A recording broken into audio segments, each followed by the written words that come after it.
नमस्कार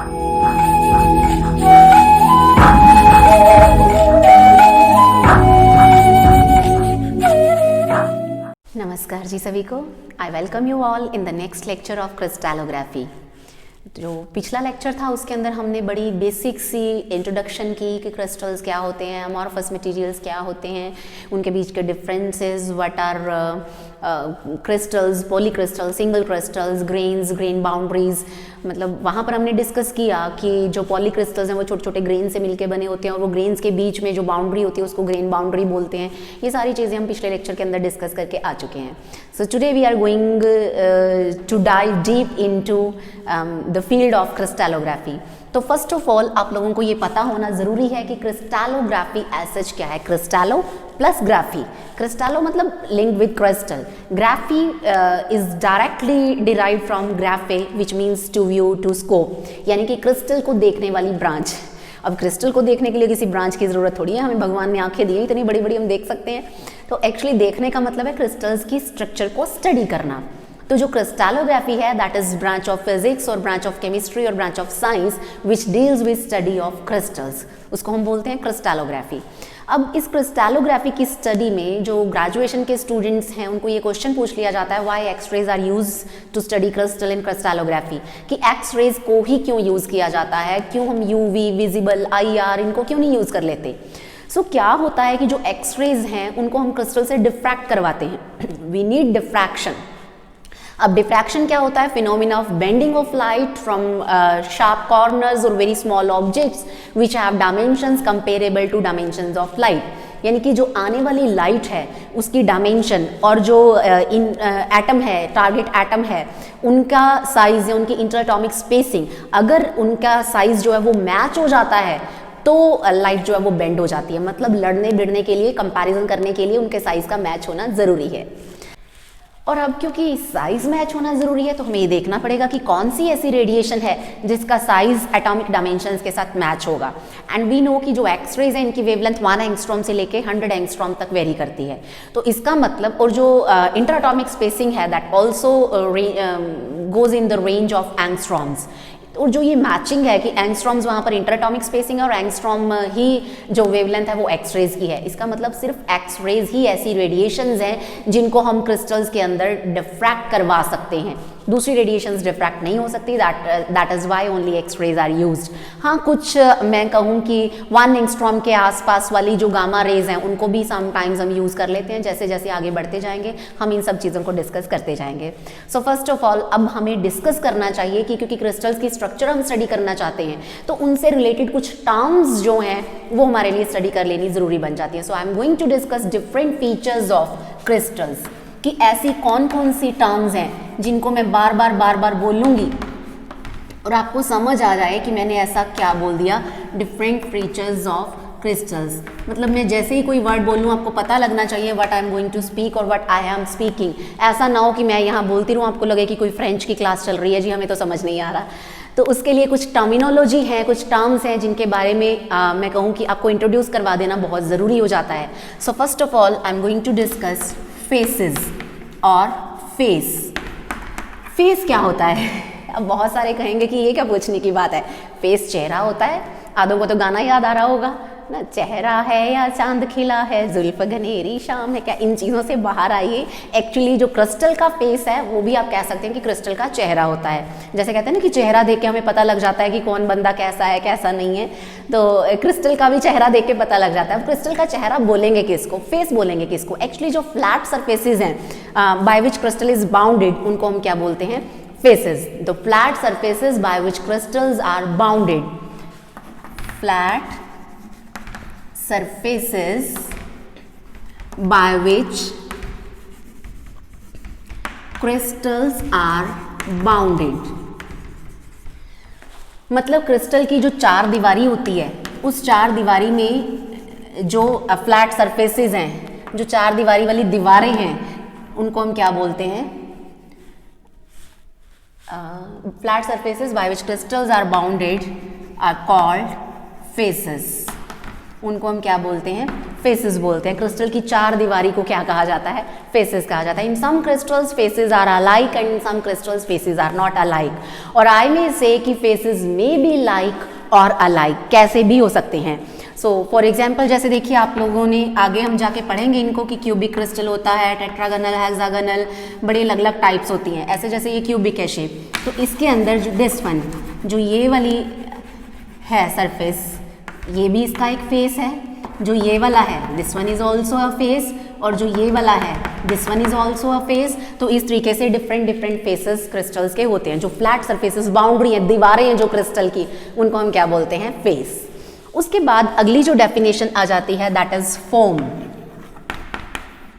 आप लोग भी बड़ा यूज करते होंगे, बड़ी फॉर्म में है बंदा क्रिकेट मैच में, आज तो ये फॉर्म में है, आज विराट कोहली फॉर्म में है, आज फॉर्म में नहीं है।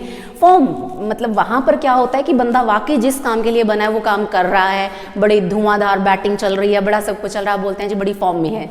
एक्चुअली जो फॉर्म मैं कहूँ कि वर्ड है, इसका मतलब सिंपली क्या है कि स्ट्रक्चर, कॉन्फ़िगरेशन कैसा है। तो मैं कहूँ कि all the faces of crystals in combined form constitute what is called form. मतलब जो सारे फेसेस हैं क्रिस्टल के, वो आपस में मिलजुल के, आपस में कंबाइन होके जो एक चीज़ हमें प्रदान कर देते हैं, उसको हम क्या बोलते हैं, form. All the faces of crystals, all the faces of a crystal in combined form, मतलब एक दूसरे के साथ जुड़ के, इन कंबाइंड फॉर्म कॉन्स्टिट्यूट, मतलब क्या उन्होंने बना दिया, कॉन्स्टिट्यूट व्हाट, मतलब जो भी बना दिया, इज कॉल्ड इट्स फॉर्म। उसको हम उसकी क्या बोलते हैं, फॉर्म। कि ये शेप है, ये कन्फिग, जैसे ये मैंने यहाँ पर ड्रॉ किया, ये क्यूबिक है, तो इसकी शेप क्या होगी, क्यूबिक शेप का हो गया, क्यूबिक फॉर्म का हो गया, इस तरीके से। अब मैं कहूँ कि ये जो फॉर्म्स हैं, these are also of two types, simple form and combination form. Forms भी टू टाइप्स की होती हैं किसी भी क्रिस्टल के अंदर, simple form and combination form. अब शेप सिंपल और कॉम्बिनेशन कैसे हो सकती है? So crystals that contain all the like faces have simple form. जिन क्रिस्टल्स के अंदर सारी की सारी दीवारें, सारी की सारी बाउंड्रीज सेम है, उनको हम बोलेंगे सिंपल फॉर्म बोलेंगे। मतलब जो मैं बोल रही हूँ आप लोग इसको नोट डाउन करते जाइए ताकि हमारा ज़्यादा टाइम कंज्यूम ना हो और आपके नोट्स भी प्रिपेयर हो जाएं। I am again repeating, crystals that have all the faces alike are said to possess simple form. उनके पास सिंपल फॉर्म होती है जिनके सारे फेसेस क्या होते हैं, इक्वल, एक जैसे होते हैं। फॉर एग्जाम्पल जैसे मैंने ये स्ट्रक्चर बनाई क्यूबिक, सारे फेसेस एक जैसे हैं, तो इस फॉर्म को हम क्या बोलेंगे, सिंपल फॉर्म। और कॉम्बिनेशन फॉर्म नेम से ही क्लियर है कि बहुत सारी सिंपल फॉर्म्स मिलके हमें क्या प्रोवाइड कर देंगी, कॉम्बिनेशन फॉर्म। और you may say the crystals having two और more simple forms in it are termed as और are said to possess combination forms. तो ये हो गया कॉन्सेप्ट फॉर्म्स का। उसके बाद जो नेक्स्ट डेफिनेशन हम लोगों को अंडरस्टैंड करनी है दैट इज एजेस। इसके बाद जब जब मैं इन वर्ड्स को बोलूँगी, मैं फेस बोलूँगी, आपको समझ आ जाना चाहिए, आपके दिमाग में गाना नहीं चलना चाहिए कोई, आपको समझ आ जाना चाहिए कि फेस क्या होता है, फॉर्म क्या होती है। So next I am going to discuss edges. Edge, किनारा, समुद्र किनारा, नदी किनारा, ये नहीं। तो इंटरसेक्शन ऑफ टू फेसेस, जैसे देख लीजिए सपोज ये स्ट्रक्चर है, इस स्ट्रक्चर के अंदर जो ये फ्लैट सरफेस आपको नजर आ रही है, this one is a face. अब ये भी फेस है, ये भी फेस है। अब ये फेस और ये फेस एक दूसरे को काट रहे हैं, यहाँ पर मिल रहे हैं, तो इनका जो मीटिंग पॉइंट है ना, इनका जो हम कहें कि लवर्स पॉइंट है, पॉइंट नहीं कहना चाहिए, लाइन कहनी चाहिए, जो लवर्स लाइन है उसको हम क्या बोलेंगे, एज बोलेंगे। The intersection of two adjacent faces, the intersection of, और मुझे कहना चाहिए कि line of intersection, the intersection line of adjacent faces, अगले से अगला, एक दूसरे के साथ जुड़ते हुए faces, is called an edge. इसको हम क्या बोलते हैं, एज बोलते हैं। अब the position of edge in any space depends on the positions of faces where they intersect to give rise to it. कि अलग अलग सरफेसेस पे अलग अलग जगह पे अलग अलग एजेस होती हैं। जैसे इसी के अंदर मैं बात करूँ ये वाला फेस और ये वाला फेस इस लाइन के लॉन्ग एक दूसरे को काट रहे हैं, so this one is edge. अब ऐसे दिस वन फेस और ये वाला फेस ये यहाँ पर एक दूसरे को काट रहे हैं, तो ये एज एक डिफरेंट साइड पे है। ये वाला फेस और ये वाला फेस एक दूसरे को एक डिफरेंट साइड पे काट रहे हैं, तो ये एज एक डिफरेंट पोजीशन पे है। तो एजेस की पोजीशंस जो हैं वो डिपेंड करती हैं on the positions of faces whose intersections give rise to it. मतलब जिन फेसेस की इंटरसेक्शन उस पर्टिकुलर एज को ओरिजिनेट करवाती है उनकी पोजीशंस पे ही एज की पोजीशन डिपेंड करती है। So next is interfacial angles. Interfacial angles. अब जैसे ही मैंने फेशियल बोला, ऐसा ना हो कि जो गर्ल्स हैं जो मुझे सुन रही हैं, मुझे देख रही हैं, उनके दिमाग में फेशियल ब्यूटी पार्लर वाला लीपअप होती है, उनके दिमाग में चलना शुरू हो जाए। तो ऑल्दो वहाँ पे भी उसका मीनिंग यही है, something related to face, that is facial, जो जिसको फेस के ऊपर अप्लाई किया जाता है। यहाँ पे भी यही चीज़ ही है, फेशियल मतलब related to face. Interfacial, inter मतलब म्यूचुअली, आपसी, फेशियल मतलब दो फेसेस के बीच का जो एंगल रहेगा उसको हम क्या बोलेंगे, interfacial angles. The angle between any two faces of crystal is called interfacial angle. The angles between two faces of a crystal, angle लेना चाहिए, एक ही बनेगा दो फेसेस के बीच में, of a crystal is called interfacial angle. और ये ज्यादा हो जाएंगे तो उनको हम एंगल्स कहना शुरू कर देंगे, कोई बड़ी बात नहीं है हमारे लिए। तो ये था इंटरफेशियल एंगल। अब क्या है, Steno gave a law about interfacial angles. एक लॉ है इंटरफेशियल एंगल्स का, तो ध्यान से सुनिए, मैं बोलती रहूंगी, you just keep on noting down. Under same physical conditions, मुझे मैं लिख ही देती हूँ यहाँ पर, interfacial angles, I am going to write law of interfacial angles. Steno name का बंदा था जिसने इसको दिया, Steno's law of interfacial angles. Steno ने क्या कहा कि अंडर सेम फिजिकल कंडीशंस, अब फिजिकल कंडीशंस क्या होती हैं, टेम्परेचर, केमिकल कंपोजिशंस, अगर ये सेम रहे, अंडर सेम फिजिकल कंडीशंस, आप यहां पर ब्रैकेट में लिख सकते हैं, like temperature, chemical composition etcetera. अगर ये सारी फिजिकल कंडीशंस सेम रहती हैं, the angle between the corresponding faces of various crystals of same substance are constant. अगर सब्सटेंस सेम है, क्रिस्टल सेम है, तो उसके करस्पॉन्डिंग फेसेस के जो एंगल्स होंगे वो कांस्टेंट रहेंगे, वो चेंज नहीं होंगे। अगर फिजिकल कंडीशन सेम है, तो मैं बार बार कह रही हूँ, आप टेम्परेचर चेंज नहीं कर रहे हैं, आप केमिकल कंपोजिशन चेंज नहीं कर रहे हैं, तो उस क्रिस्टल के किसी भी दो फेसेस के बीच के जो एंगल्स हैं, those angles will remain same. The angle between the corresponding faces, the angle between two corresponding faces, एक टाइम पे तो दो ही फेसेस कंसीडर करेंगे ना आप, between two corresponding faces in various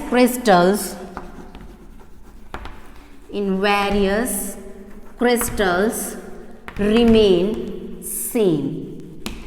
in angles में चेंज नहीं आता है अगर आप फिजिकल कंडीशंस को सेम रखेंगे तो, और रिमेन सेम और remain constant. And we also call it law of constancy of symmetry. इसको सिमेट्री के साथ रिलेट कर दिया जाता है क्योंकि एंगल्स ही चेंज नहीं हो रहे। It is also called law of constancy of symmetry. यहीं से ही क्रिस्टल की सिमेट्री का जन्म जो है मैं कह सकती हूँ कि हो जाता है। इसके बाद स्टेनो ने ही एक रिलेशनशिप दी हमें between number of faces, number of angles, number of edges. Sometimes आप में से बहुत सारे students after graduation IIT JAM में बैठेंगे, वहाँ पर समटाइम्स आपको दे दिया जाता है कि इतने एंगल्स हैं, इतनी एजेस हैं, बताइए जी कितने फेसेस होंगे इस पर्टिकुलर क्रिस्टल के। So you'll have to keep this thing in mind that all crystals of one and of same substance have same symmetry. एक ही substance के डिफरेंट डिफरेंट क्रिस्टल्स में सिमिलर सिमेट्रीज होंगी and I am going to write the relationship between faces, angles and edges. जो इनके बीच में inter relationship दी गई that was F plus A is equal to E plus 2। इस फॉर्मूले को आप माइंड में रखिए। इसके अंदर ये जो F है this is basically number of faces, ये नंबर ऑफ फेसेस हो गए and this is number of angles, this is number of angles and this is number of edges कि कितनी एजेस किसी क्रिस्टल में है, प्लस 2 सिमेट्री को रिप्रेजेंट करता है। तो इस रिलेशनशिप को आप यूज करके जैम के न्यूमेरिकल्स जो है वो सॉल्व कर सकते हैं। अगर आपको एंगल्स दिए हैं, एजेस दिए हैं, you want to calculate number of faces और फेसेस दिए हुए हैं, एंगल्स दिए हुए हैं, आप एजेस कैलकुलेट करना चाहते हैं, so you can do that. Next I am going to discuss about crystallographic axis. अगली जो डेफिनेशन है जिस पर हमें ध्यान देना है वो है क्रिस्टैलोग्राफिक एक्सिस। फिफ्थ वन इज क्रिस्टैलोग्राफिक, मैं नंबर बोल रही हूँ, आप लोग ध्यान रखिएगा कौन सा नंबर है, क्रिस्टैलोग्राफिक एक्सिस। क्योंकि देखिए अब हमें क्रिस्टल्स की स्टडी करनी है तो मेरे लिए ये जान लेना ज़रूरी है कि उस पर्टिकुलर क्रिस्टल में ये वाला एटम कहाँ पर होगा, ये मॉलिक्यूल कहाँ होगा, ये आयन कहाँ पर होगा, डिफरेंट डिफरेंट स्पीशीज कहाँ कहाँ पे होंगी। It means I am going to locate the atoms. और अगर मुझे एटम को लोकेट करना है, मुझे उसकी पोजीशन पता करनी है, तो मुझे एक ओरिजिन चाहिए, मुझे एक्सिस चाहिए, एक फ्रेम ऑफ रेफरेंस चाहिए, कोऑर्डिनेट सिस्टम चाहिए।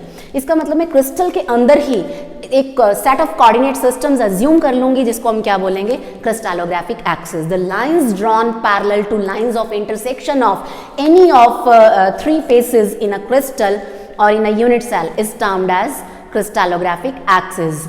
Those lines must not lie in same plane. जैसे कि आप मान लीजिए कि ये एक मेरे पास क्रिस्टल है, इस क्रिस्टल के 3 फेसेस किसी एक पॉइंट पे इंटरसेक्ट हो रहे हों, तो ध्यान दीजिए दिस वन, ये वाला फेस कंसीडर किया मैंने, एक ये वाला फेस कंसीडर किया और एक ये वाला। इट मीन्स ये वो पॉइंट है जिस पॉइंट को मैं कहूँ कि 3 फेसेस का मीटिंग पॉइंट हो गया, कॉमन पॉइंट हो गया। तो मैं यहाँ से इसकी एज के पैरेलल मैंने एक लाइन ड्रॉ कर दी, इसकी एज के पैरेलल मैंने एक लाइन ड्रॉ कर दी और इसकी एज के पैरेलल मैंने एक लाइन ड्रॉ कर दी। और इन लाइंस में से इसको मैंने एक्स एक्सिस माना, इसको वाई एक्सिस माना, इसको जेड एक्सिस माना and this one is origin O. तो ये जो मेरे पास सेट ऑफ लाइंस आ गया, इसको हम क्या बोलेंगे, crystallographic axis. I am going to repeat the statement, you just note down the lines drawn parallel to the lines of intersections of any 3 faces of a unit cell that do not lie in same plane are called crystallographic axis. कि ये line same plane में नहीं होनी चाहिए, इसका एक different plane है, इसका एक डिफरेंट प्लेन है, इसका एक डिफरेंट प्लेन है, तो इसको हम बोलेंगे क्रिस्टैलोग्राफिक एक्सिस। और अभी हमने इंटरफेशियल एंगल्स की बात की, तो देखिए यहाँ पर जो एंगल बनेगा अल्फा से डिनोट कर दिया, यहाँ पर जो एंगल बना बीटा से डिनोट कर दिया, यहाँ पर जो एंगल बना गामा से डिनोट कर दिया। तो ये जो अल्फा बीटा गामा आ गए, देखिए ये इस फेस और इस फेस के बीच का एंगल, ये वाला इस फेस और इस फेस के बीच का एंगल और ये वाला इस फेस और इस फेस के बीच का एंगल, तो इनको हम क्रिस्टैलोग्राफिक एंगल्स भी कह देते हैं। तो ये छोटी छोटी जो इंट्रोडक्शंस हैं ये रही कि क्रिस्टैलोग्राफी की फील्ड में आगे। तो अब हमें चलना है अपनी उस मनचाही दुनिया में जहाँ से आपका मैं कहूँ कि इम्तिहान भी शुरू होता है, आपके एग्जामिनेशंस में भी चीज़ें पूछी जाती हैं। तो अब हम उन डेफिनेशंस की बात करेंगे। सो क्रिस्टैलोग्राफी जो नॉर्मली आप लोगों को भी पता है स्टार्ट होती है from the very basic definition lattice, कि लैटिस क्या चीज़ है। और मुझे पता है कि डेफिनेशन आप सबको आती होगी कि crystals are made up of regular 3D patterns of atoms in space. Geometrically every atom is a copy or repetition of some other arbitrary chosen motif atom. When a motif is repeated over and over again symmetrically, we get a pattern called space lattice. मुझे पता है आपकी books में ये सब लिखा रहता है and you can write down. नहीं लिखा है तो आप लोग अभी मैंने बोला रिपीट करके सब नोट कर लीजिए और आपके नोट्स बन जाएंगे। लेकिन इस चीज़ को समझने की कोशिश करिए कि ये है क्या, जो मैं ऐसे ऐसे वर्ड्स बोल गई हूँ, लैटिस, मोटिफ, ये क्या चीज़ें हैं। हमने अभी बात की कि क्रिस्टल के अंदर सिमेट्री होती है, रेगुलर पैटर्न होता है, अरेंजमेंट होती है। तो क्या होता है कि एटम्स को अरेंज करने से पहले, जैसे अभी हमें घर बनाना होता है, अब घर बनाने से पहले हम लोग क्या करते हैं, घर का मैप बनाया जाता है, हमें पता होता है कि यहाँ पर किचन बनेगी, यहाँ पर डाइनिंग रूम होगा, यहाँ पर ड्राइंग रूम होगा, यहाँ पर बेडरूम होगा, यहाँ पर लॉबी होगी, यहाँ पर ये होगा, यहाँ पर वो होगा, ये सब हम पहले से डिसाइड करते हैं। और उसके बाद क्या करना होता है, उसी मैप के अकॉर्डिंग जो नींव है वो भर दी जाती है और वहाँ पर ईंटें खड़ी करके एक स्ट्रक्चर को खड़ा कर दिया जाता है। तो वो जो मैं कहूँ कि एक मैप सॉर्ट ऑफ, एक खाका जो सॉर्ट ऑफ बन जाता है, उसको अगर मैं कहूँ कि इन एनालॉजी सेट करूँ तो वो लैटिस है, नथिंग एल्स।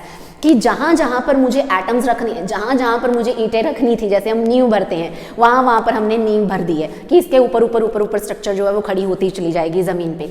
एग्जैक्टली सेम जैसे मान लीजिए मेरे पास पेपर है, वहाँ पर मैं पॉइंट्स रख दूँ, पॉइंट्स लगा दूँ, और उसके बाद मुझे करना क्या है, उन पॉइंट्स पे सिर्फ एटम्स को रखना है और मेरे पास क्या खड़ा हो जाएगा, क्रिस्टल खड़ा हो जाएगा। लेकिन उन एटम्स को रखते हुए हमें ये ध्यान रखना पड़ेगा कि every atom must be in identical surroundings, उसकी जो आसपास की सराउंडिंग्स हैं वो सेम होनी चाहिए।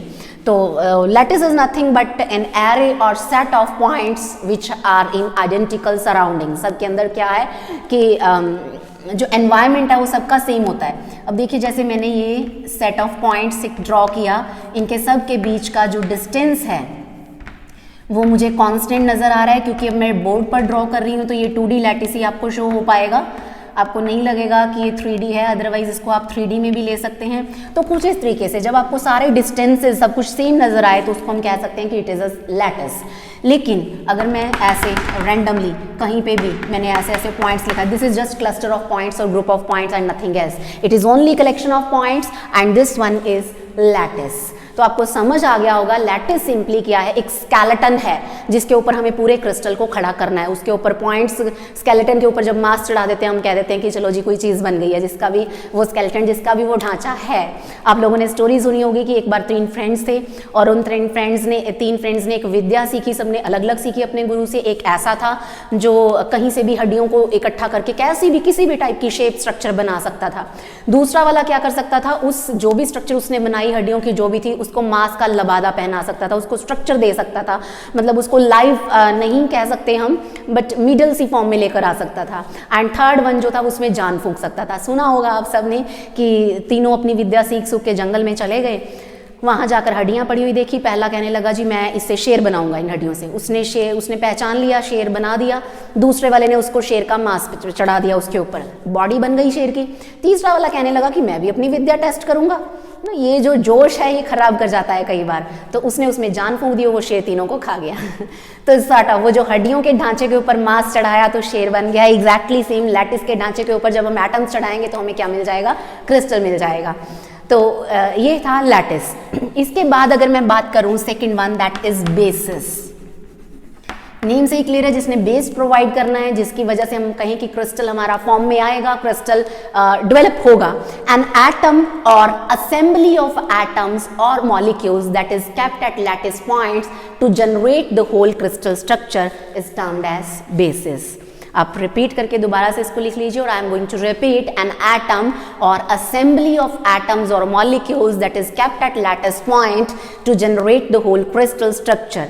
और जो बेसिस है उसके अंदर एक सिंगल एटम भी हो सकता है और थाउजेंड्स ऑफ एटम्स भी हो सकते हैं। बेसिस में कंटेन अ सिंगल एटम और थाउजेंड्स ऑफ एटम्स। इसको लैटिस पैटर्न भी कहा जाता है। इसका अनदर नेम जो है दैट इज लैटिस पैटर्न।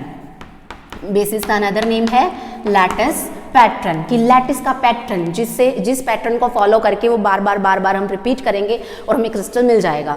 तो होता क्या है जनरली, देखिए लैटिस क्या है, group of arrangement of points है। इसके साथ जब मैं बेसिस को मिला देती हूँ, तो मुझे कंप्लीट क्या मिल जाता है, क्रिस्टल स्ट्रक्चर मेरे सामने खड़ी हो जाती है। अब लैटिस आपके सामने पड़ा हुआ है, मैंने क्या किया, यहाँ पर एक बेसिस माना। बेसिस में मान लीजिए कि मैंने ग्रुप ऑफ एटम्स, 2 ग्रुप है, 2 एटम्स हैं, कुछ इस तरीके से एक दूसरे के साथ जुड़े हुए हैं। So this is lattice and this is basis, मतलब 2 ग्रुप, छोटू सा ग्रुप है बेचारा। अब इसको मुझे हर लैटिस पॉइंट पे रखना है। इसके बाद अगर मैं नेक्स्ट अगर डायग्राम बनाऊं तो देखिए हर पॉइंट पे अगली स्ट्रक्चर यहाँ पर मैं बना देती हूँ, दिस वन, ये हो गया, ये हो गया, ये हो गया। तो ये जो लैटिस पॉइंट्स है, मैं बहुत ज़्यादा नहीं ड्रॉ कर रही हूँ, सिर्फ 3 लाइंस ड्रॉ कर रही हूँ, जस्ट आपको समझ आ जाए। इस लैटिस पॉइंट पर मैंने इस बेसिस को रख दिया, इस लैटिस पॉइंट पर भी इस बेसिस को रख दिया। तो हर लैटिस पॉइंट पे इन दोनों ग्रुप ऑफ एटम्स को मैं रख देती हूँ कुछ इस तरीके से। दिस वन, तो ये जो मैंने बनाई structure, this one is lattice plus basis.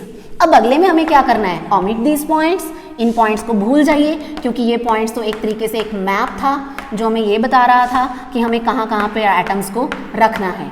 Exactly same. तो कुछ इस तरीके से जो अरेंजमेंट हमारे पास ओरिजिनेट होकर आ जाएगी, that will be nothing but crystal structure. तो lattice plus basis is equal to crystal structure.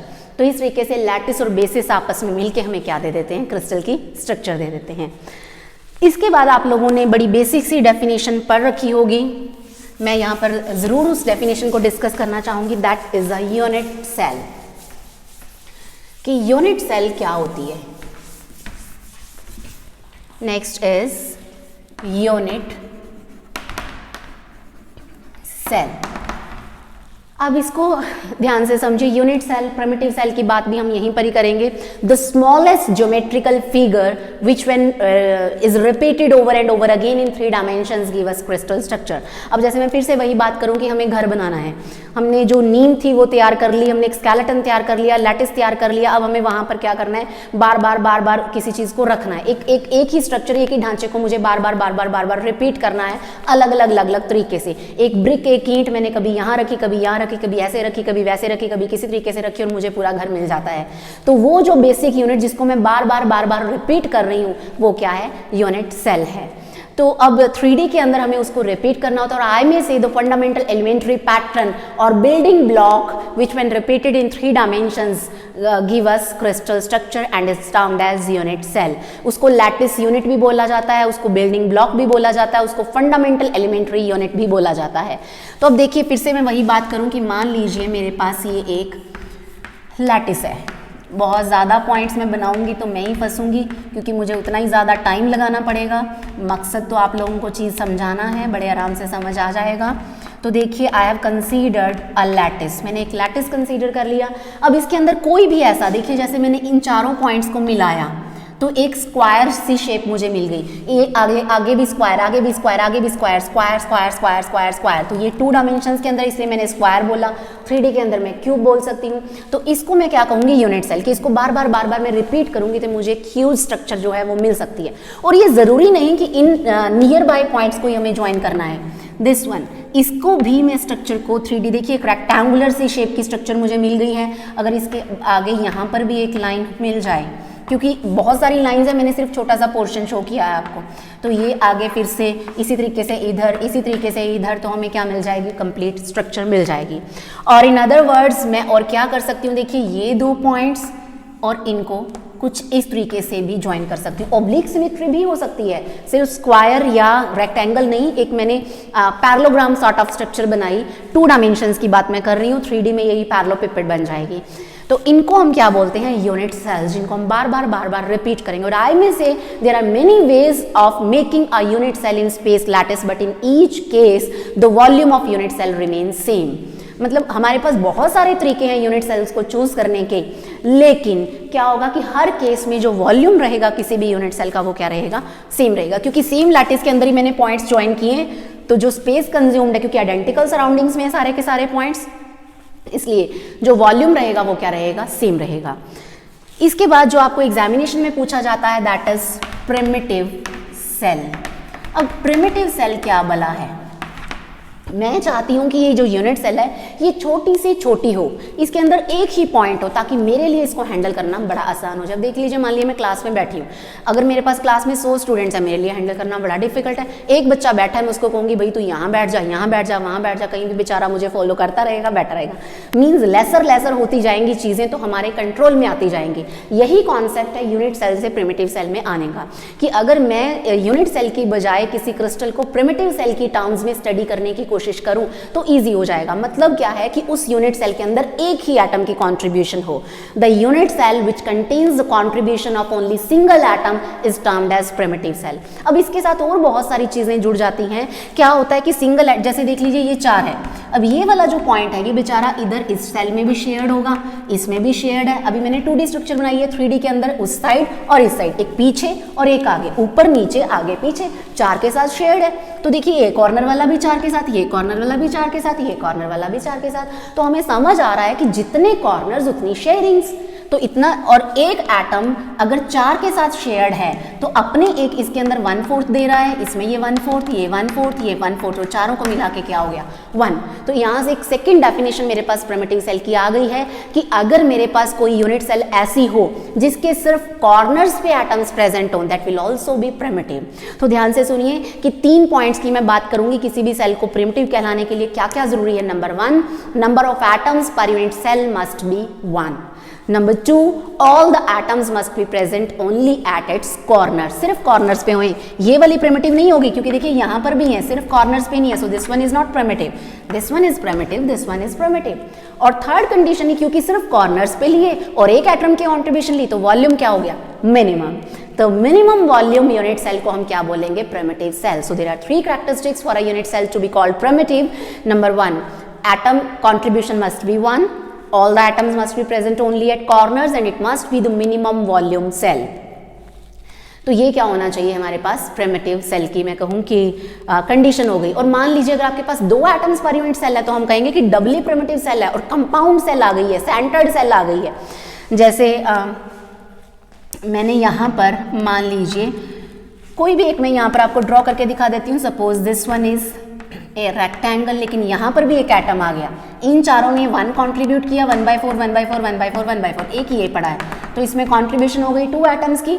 So this is doubly primitive cell, this cell is doubly primitive और I may call it centred cell. इसको हम क्या बोलेंगे centred cell. और किसी भी unit cell का चाहे प्रिमिटिव सेल का जो वॉल्यूम रहेगा V इज इक्वल टू, जैसे आपने लोअर क्लासेस में पढ़ा है, A.B क्रॉस C होता है। अब ये A, B, C क्या है? These are called basis vectors, basic vectors, primitives. और ये क्या हैं, क्या भला हैं, इसको मैं यहीं पर छोड़ रही हूँ, जैसे टू बी कॉन्टिन्यूड होता है। इनको हम अगले लेक्चर के अंदर डिस्कस करेंगे जहाँ पर हम डिटेल में ट्रांसलेशनल वेक्टर्स की बात करेंगे, तो आपको बड़े अच्छे से समझ आएगा कि ये ABC क्या है, क्या रोल प्ले कर रहे हैं। Thank you so much.